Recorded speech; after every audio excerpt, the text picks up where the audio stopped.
Anthony, you are here today. We're going to do a market update since the last Fed meeting. We have a lot of things to talk about since that time. It was about 2 weeks out, 2 weeks ago. And tell me your thoughts about the last meeting.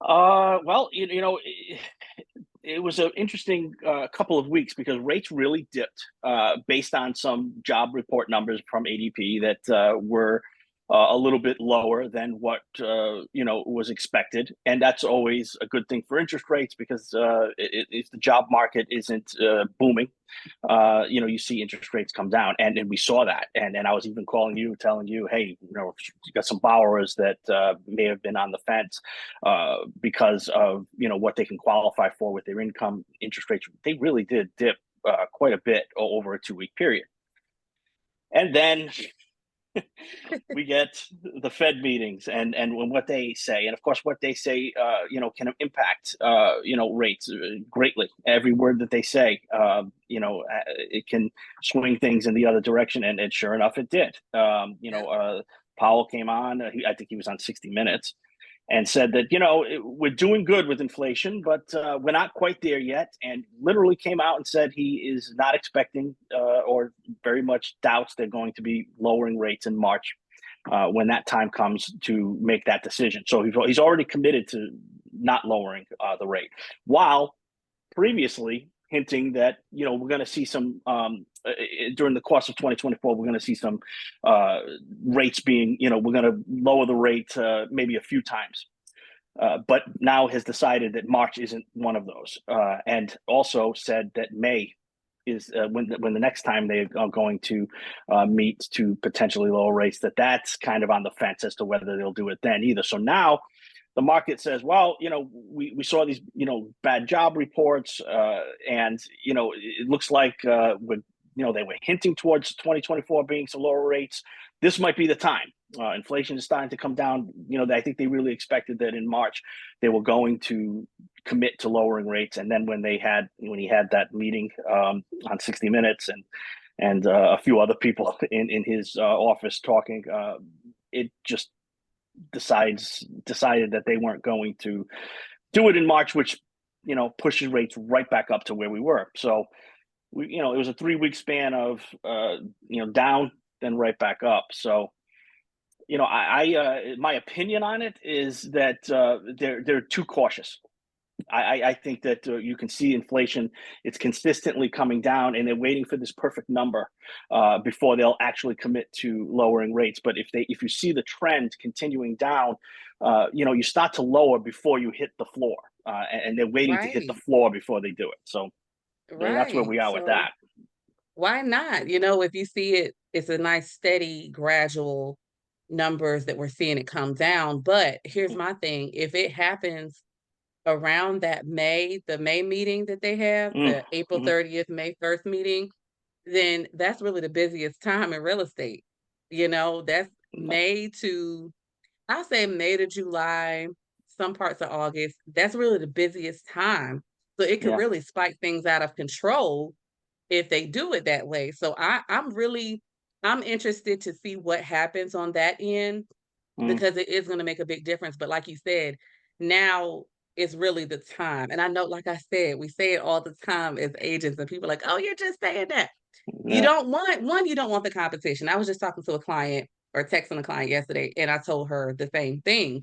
Right now, we're already seeing some of this pickup right now because some people are taking advantage of the less competition and the fact that they might be locked in with that lower rate when it was lower. Mm, So take advantage of it while you can because it's a lot of uncertainty. And then with it being an election year, oh, towards that time, it's really probably going to go stale as it gets closer to that yeah. time. August, September, it's probably going to go stale because there's going to be a lot of confusion.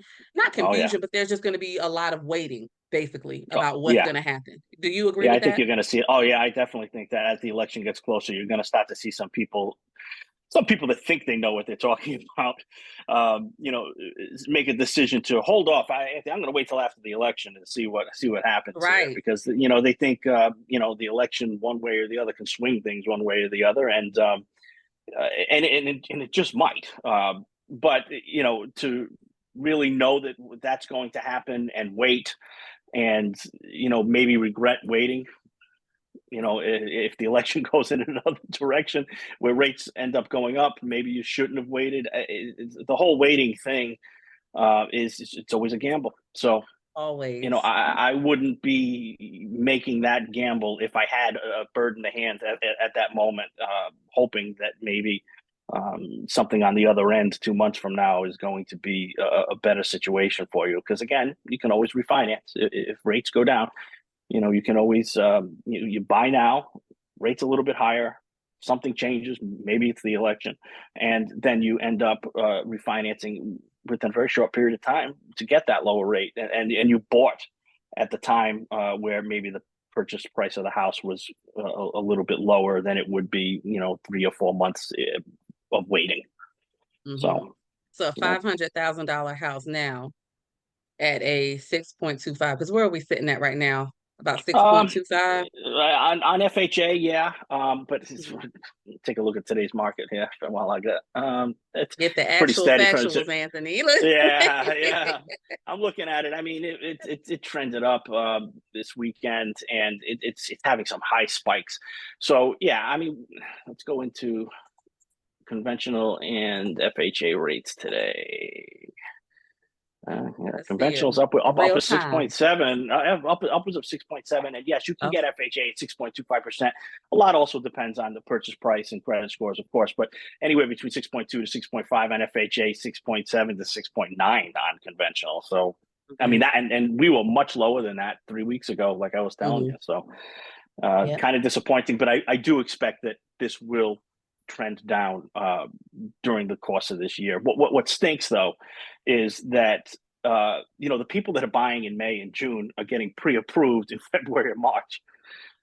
So to me, that's why I was kind of hopeful that March would see some rate reduction, so that those people that are going to be active in the spring and summer would have gotten pre-approved off of what the rates what I think they're going to be later on. But if they're getting pre-approved at these rates, maybe they're not getting pre-approved for the purchase price they want right now, and they're out there looking at homes that are a little bit difficult for them to get everything they want: bedrooms, bathrooms, square footage, whatever area. And if the rates had come down in March, like I think they should have, maybe they'd be able to be pre-approved for a little bit more. And that springtime boom, you'd have these people, getting the homes that they really want and deserve. So, Right, right. But I mean, there are ways around it. Like I was saying, $500,000 now, let's just say 6.25. hmm.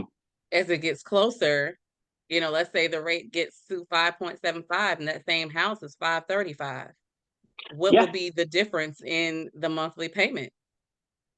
Well, Just estimation, like just thinking about it, it's going to be roughly, you're talking you know, about 35,000. It's about $6 or $7 per thousand. So let's say it was $35,000 more. You're $245 more in a payment based on just the price going up, and the difference between, let's say, the rate, because the rate would be lower, so you'd have to subtract from that.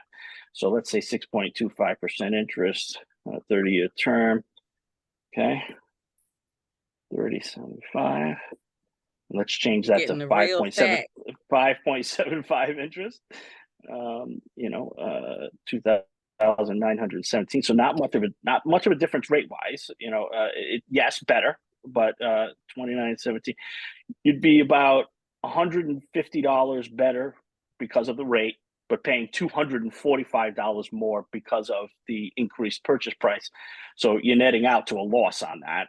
So yeah, you gained yourself that $150 because you ended up getting that lower rate from 6.25 to 5.75, but paying $35,000 more for the house lost you 245. So the net result is basically $100 loss. So you Right. cost yourself in that instance, in that And that's example. easy. That's easy to happen. One, because of the price, if the price goes up. Yeah. If a seller says, oh, so it's a more busier season, I'm getting more views on the Yeah. home, I'm getting more traffic, let's go ahead and let me make it this price. Yeah. Or It is 500, but you have so many people flocking to the house, and then it becomes a bidding war, which Yeah, can easily go up $35,000. That's nothing for it to go yeah, up. And then, you have to deal with that. So when it's less competition, even though the rate didn't necessarily get cut, it went up a bit and it's staying roughly the same after that meeting. If you can afford what you got approved for now, buy now, yeah, period. yeah. Period. So, and also taking into account, we were talking, Anthony, about Blackstone and their recent Hmm. acquisition of Tricon for $3.5 billion with thousands of single family home rentals. Yeah, yes. This is gonna affect, and we might not see it right now, but Mm, it's gonna take an effect the more because they just acquired, they bought it. I want to say they bought Home Partners of America 2 years ago. And they had yeah. 17,000 single family homes that they were renting. And I've actually worked with Home Partners of America, trying to get someone into a house, but she ended up buying it the traditional way. Okay. But I mean, working with them was great. But looking at what it is, this is going to become renter nation where you might, the Yeah, inventory just might not be, and we're already over 2 million yeah. homes short of new household formations. What do you think about that, Anthony? Well, there's definitely these corporations. They see a trend. They see that people more and more. I mean, renting of single family residences is 20 years ago it just seemed bizarre. It's out there. It was out there. It's not saying it, it didn't exist, but it's very low numbers, and it's just Mhm. increasing and increasing and increasing. And it's because of so many different reasons. One, because the inventory is low, and they see that the inventory is low, so they can come in and snatch up these homes that, some of them, the other thing about this is these corporations can snatch up homes for cash. They're not Yep. they're not needing to spend 45 days to obtain a loan and go through all the title work and appraisal work. They can just Not at snatch up these all. homes, no appraisal, no. So it's easy for them. They've got the capital to do that. They see a trend in the market where people just maybe can't afford homes, to purchase them and pay for the taxes and pay for the insurance and pay for the upkeep. So it's becoming almost that the middle class, people are not going to be able to afford a home anymore. They see that trend. Some, not all of them, but some of them are going to be out of the market for being able to purchase just because of the expense. And so where are they going to live and what are they going to do? And so single family home rentals is going to become more and more popular as we get older and as time goes on. And they see that trend, so they're getting in on it. And it's unfortunate that you're right. You might see renter nation, single family homes being rented more than they're owned at some point in time, maybe. Right. You Right. know, And I mean, at this rate, it's not going to be hard to see. Home Partners of America, I want to say that was 17,000 single family homes. And for the latest one with Tricon, I want to say I remember 26,000. That's a of lot. course it This is. isn't just a couple hundred homes, folks. This is tens Yeah. of thousands of homes that are being purchased for the purpose of single family rentals. So that's Yeah. just something to keep in mind. It's not a scare tactic. It's just something to keep in mind because it definitely affects you on any side of the spectrum. If you're investing, if you're owner occupying, it affects you. So just keep that Yeah. in mind. But yes, Absolutely. that's our update for February, mid-February. Thank you so much, Anthony, and we will see No y'all worries. next time. To you. Thank you.